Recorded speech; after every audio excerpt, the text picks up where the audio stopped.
dawn. A time when all decent people are supposed to be in bed. Robert, please be careful. That, my dear Tiffany, is the most unnecessary piece of advice I've ever had since I was told that a pig pen is something you can't write with. Did you try? Ever tried to write with a 30-pound pig? Tiffany? Tiffany, would you open the door? Tell him you're still mad at him. You'll see him at breakfast. Would you please open the door? Victor, go away! Open the door, Tiffany.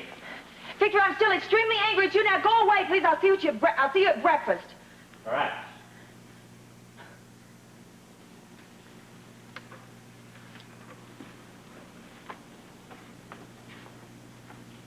Good girl. He's gone away. For now. And now, to coin a phrase, it's now or never. Keep the champagne on ice.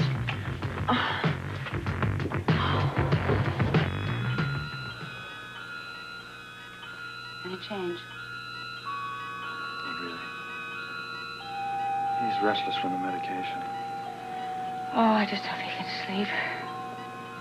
No more complications. Nothing that would set off him coughing, choking. Well, there doesn't seem to be any increase in the congestion, but you're right, we could have a problem. Well, that's one reason I'm glad that we stayed with him. One reason. What are the others? What? What are the other reasons you're glad we stayed with him? I don't understand what you're saying. Oh. Well, many reasons. Look, it's been a long night. There's been lots of time to do lots of thinking. I know.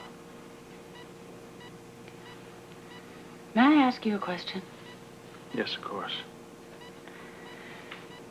Do you ever wonder, do you ever think about why our marriage failed? Monica, really, please. No, I'm serious. Really. I mean, I'd really like to know. Do you blame me? Do you think it was all my fault? I don't blame anyone, Monica, and I don't really think that our marriage has completely failed. It's just evading it, Alan. You know it has. I'm not evading.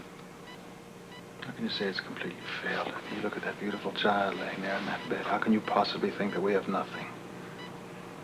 Well, I didn't say that we had nothing. You can't. We have had a great deal. Tell me. Tell you what? Tell me what we've had. Oh, I'd really like to know. Monica, look, I don't really think that this is the time. I think it is. What better time is there? I would really like to know, Alan, what we have had. Well, I can't be specific about us, but I mean, so far as you're concerned, I admire you, I respect you. I think that you're a brilliant physician. You do your job exceedingly well. You're incredibly charming when we entertain. You're a devoted mother. You're many things, Monica. And you know something? I think you're sincere when you say that. I am. It might just be all fine, except for one thing that you didn't say that might have given us some hope. I don't understand. You didn't say you loved me.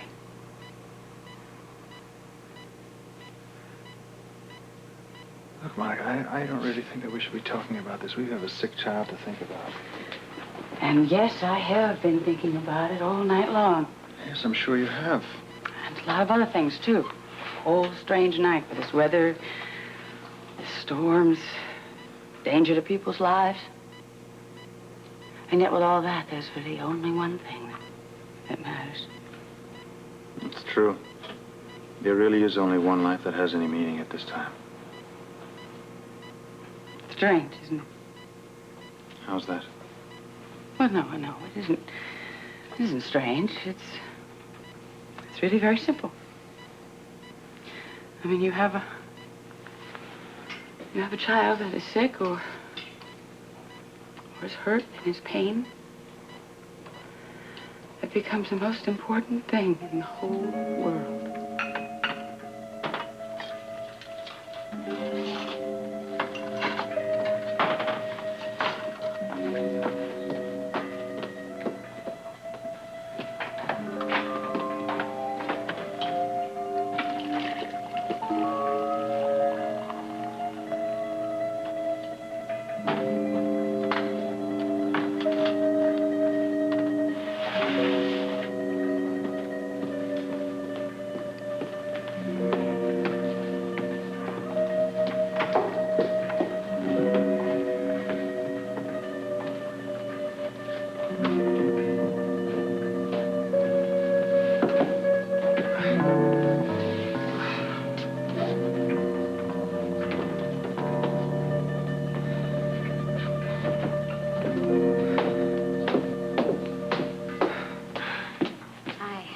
be daylight soon, so I thought I'd fix you something before anybody else got up. Would you take that for me? Sure. Looks like a lot of food. Yeah. Well, I brought something for myself, too. Oh. Orange juice. Yeah, it's fresh. Squeezed it myself. Thanks.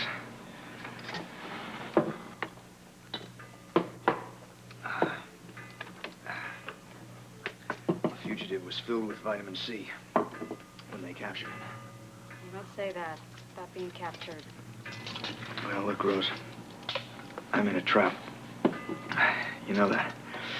As soon as Bert Ramsey decides to spring it, I've got to be long gone. Where will you go? I have no idea. I only know I'm going.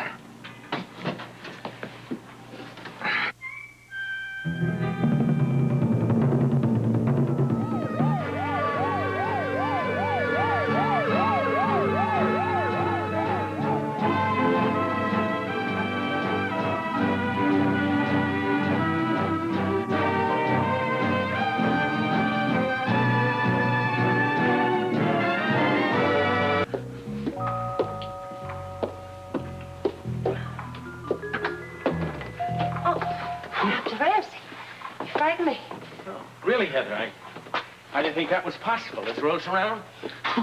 No, she didn't come downstairs yet. I was just getting things ready for the day. Was there something in particular you want to talk to her about? Well, I don't get up before dawn in lousy weather like this just to come over and say good morning to Rose. I only meant to... I want to ask you some questions about Hutch. Oh, well, what about him? Well, I've been talking to some people at the hospital, and they tell me that Rose and Hutch became friendly. I wouldn't know anything about that. Oh? Wonder where Hutch would go if he were hurt. Maybe you can help me with that one, Heather. Where would a killer run to if he were in trouble? How would I know, Captain Ramsey?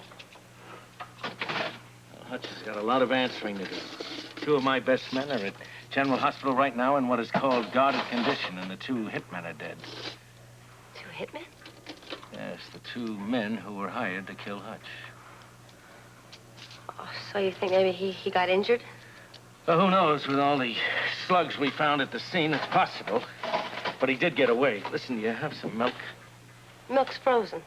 Oh, well, how about hot chocolate? You can make that with water. Think Rose will be down soon? Yeah, I imagine so. But I don't know what makes you think she knows anything about Hutch. Well, I don't for sure, but I find if I ask a lot of questions, I do get some answers. I have a feeling Hutch is around here someplace. Here? Yes, on the waterfront. If he did take a slug, he might be unconscious. But we'll find him. His luck can't hold out forever.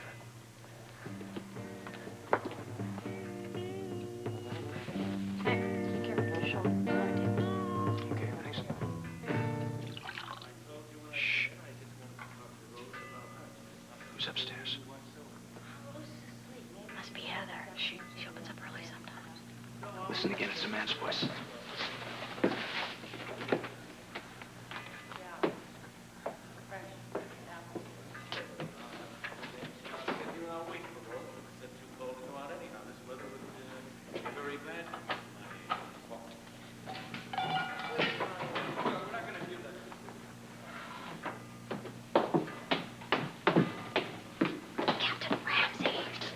Great, that's all I need right now.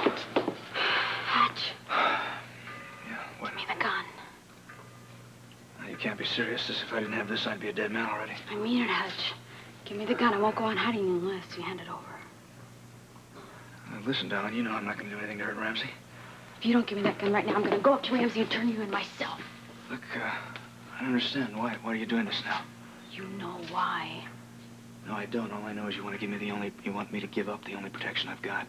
I want to make sure you have a future, a live future. And as long as you've got that gun, you've got no future at all. Don't do this, Rose. Give it to me, Hutch. Rose, no. Give me the gun, Hutch. Now.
those?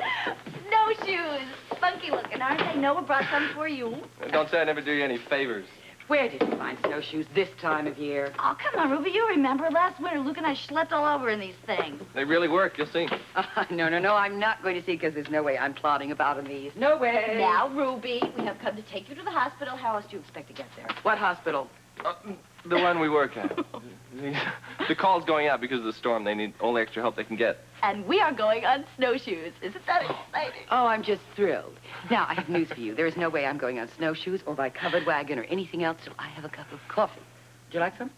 I thought you'd never ask. That smells fantastic.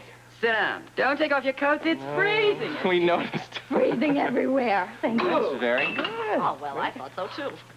I don't understand any of this. It's crazy. This kind of weather. This time of year. I don't know what's going on. Yes, operator, I know there's a storm, and I know the phone lines are down. Now, let me explain something you don't know. This is Warden Thompson at the state prison, and this call is of the highest priority. Yeah, I know you said that already. All right, do what you can. Well, you heard. The lines are down all over. Yeah, I heard. So there's no news of Hutch? None. I'll tell you what I'll do for you, Toby. The minute I hear something, you'll be the first to know. Thank you, Warden. I guess I'll go back inside now, huh? No, you're safer right where you are. Tell me something, Warden. Why are you doing this for me? Why haven't you thrown me back to the wolves? There's more than one answer to that, Toby. If we were to go by the book, as warden of this institution, I am responsible for your safety. I intend to exercise that responsibility. Well, I can appreciate that. You said there was another answer? Yeah, there is. You know, I feel sorry for you. For me? Yeah, and I'll tell you why. You see, I happen to believe, personally, that no man chooses to be a criminal. Oh, he may think that he does, but way back in his past, in his childhood, perhaps, something went wrong. Somebody beat him badly, or he went hungry, or somebody convinced him that crime was easy. Well, no matter. He turned that corner, and once he did, it was very difficult turning back. The real tragedy, of course, is that he never stops to realize he's on a dead-end street. You haven't got much of a future, Toby. On two counts, the mob and society. Or at least, you've only got one chance in 1,000. You ever think about that? No con ever likes to think he has no future, Warden.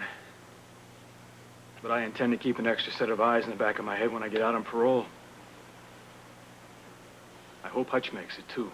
I hope some way that he makes it. Who knows? Maybe he will. Temporarily. Meaning until the fuzz catches up with him. Oh, that and a lot more, my friend. Your friend Hutch has, let's say, an appointment. So do you, for that matter. You talking about the mob? Oh, yeah, the mob. Your destiny. Oh, men like you and Hutch can run. You can escape and you can keep running, but your destiny, whether it's out there or in here, is waiting for you on a dead-end street. And you can't keep running forever. More hot chocolate, Captain Ramsey? Fine. How's it taste? Very good. It's hot. That's the best part. Hey, Mike! Hey! What are you doing out in the cold so early in the morning? Bruce says I have a standing offer for a hot breakfast. All right. One hot standing order of breakfast coming right up. How would you like to start out with some hot chocolate? Chocolate sounds great. That's what my grandma makes for me, but not today. Oh, anything wrong? No, she's just staying in bed to keep warm. She has a point. You know how cold it is out? No, tell me, how cold is it out? Even Corky wouldn't let me take him for a walk. You know something? You have a very smart dog, Mike. Tell you something else. You are just the young man that I wanted to see. Me? Yes. I was talking to some people at the hospital, and they tell me that you and Hutch were in therapy at the same time. Is that right? Sure, me and Hutch are pals. Oh, so I heard. Tell me, did you do much talking? Sure, Hutch knows a lot of stuff. Yeah, I agree with you. He sure does. Hutch is a great guy, Captain Ramsey. I mean, I like Hutch a lot. I can see that. But not as much as Rose does, though. Bacon and eggs, dig in. Thanks. Mike, Yes, sir. what did you mean just then when you said about Rose liking Hutch? Sure she does. Didn't you know that? No, I didn't. You want to know something else? Yeah, I certainly do. I think Hutch likes Rose just as much as she likes him. Hey. No, it's funny, Mike, in all the man-to-man talks we've had, we've talked about a lot of things, but you never mentioned to me about Rose and Hutch being friends. Well, I guess maybe you never asked. I guess maybe you're right, I didn't. Well, tell me some more. Here, your toast is all buttered. Tell you more about what? About Hutch and Rose. You know, it's funny, I never knew that Rose thought that much of Hutch. Boy, you know, when I was a kid, it was this cold for 2 weeks once. It was really rough on the farmers. Farmers, huh? Well, you know, farmers milk cows. All I could get for 2 weeks was ice cream. You're really a riot, Doctor. No, it's true, I swear it. Butter pecan, pistachio, doorbell. The Iceman cometh. It was very good. Ah, Jeremy. Hi. Come on in. I got coffee, and I'll make you some hot chocolate. Maybe later. Hi. Hiya. Oh, Jeremy is determined to build a snowman today. Oh, that's right? why you came out in this weather. That's a good reason. Well, not exactly. No, I knew that you lived alone, so we wanted to check up on you and see you all right. Yeah, and the radio said that people were running out of oil for their furnaces and stuff. Yeah. That's really very thoughtful of you, both of you. It's very cold, but somehow we're still standing up. Barely. Barely, really. How are things at your house? Well, not exactly normal. Steve had to stay at the hospital all night, and Tommy's got Jeremy's cold. You okay? Yeah, it's just a cold. I'll just taking good care of him. Can I go outside? Yeah, I had told you he was determined to build a snowman. Crazy. Yeah, I guess since you were so good staying home in bed while you were sick, I guess we can risk it going. Oh, great. You can look out the window when I'm done. That's exactly what I'll do, is look out the window, because there's no way I'm going to open it. Not 10 minutes, okay, Jeremy? Oh. Come on, 10 minutes is enough for this weather. It's freezing out there. Besides, you want your reward, don't you? Reward. Reward, yes. Well, he was such a good patient at home, I told him he could help you out at the hospital today. 10 minutes, I promise. Okay. Would you like a cup of hot coffee? Oh, no, thank you. Actually, I came over to deliver some pretty bad news. I got a phone call from Steve at the hospital this morning, and he sounded pretty serious. Actually, solemn is a better word. What happened? Well, it looks like Port Charles is in for an emergency. Is that right? Yeah. I mean, the storm's supposed to get worse and worse, and so bad that they could declare this a disaster area. Wow. Last time, let's don't do this. Give me the gun, Hutch. Look, I've tried playing by everybody else's rules, and they don't work. You think guns make rules work? I know they do. Take Toby, for example. Listen, he's in prison right now. It's only a matter of time before he's dead. You don't know that. I do know that.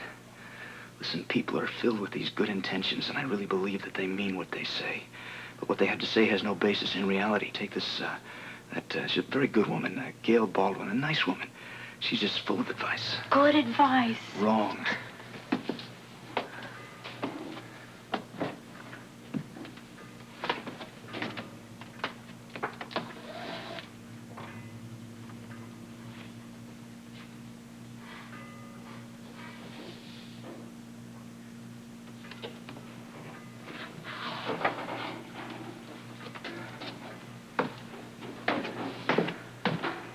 Listen, what it comes down to is this. There's just two kinds of people in this world. There's people who live inside the prison walls and people who live on the outside. Now, this gun is my only chance to survive. You can't expect me to give it up. I can, and I must. Because a gun kills, and the killing has got to stop somewhere. This gun has Will been you my... let me finish? Because I know what I'm talking about. My husband is dead, Hutch. Dead because one of Frank Smith's men killed him. A hitman, Hutch. This gun has been my way of life. My husband had a life. A wonderful life. He was good and kind. He loved me. He protected me, and he's dead. I'm sorry. I don't need your sympathy. I want you to know how I feel. If my husband could stand up and be counted, then so can the woman he loved, and that's what I'm doing right now. I'm standing up to be counted. Kill me if you have to, Hutch. But I'm going to take that gun.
Mr. Scorpio, I've been expecting you.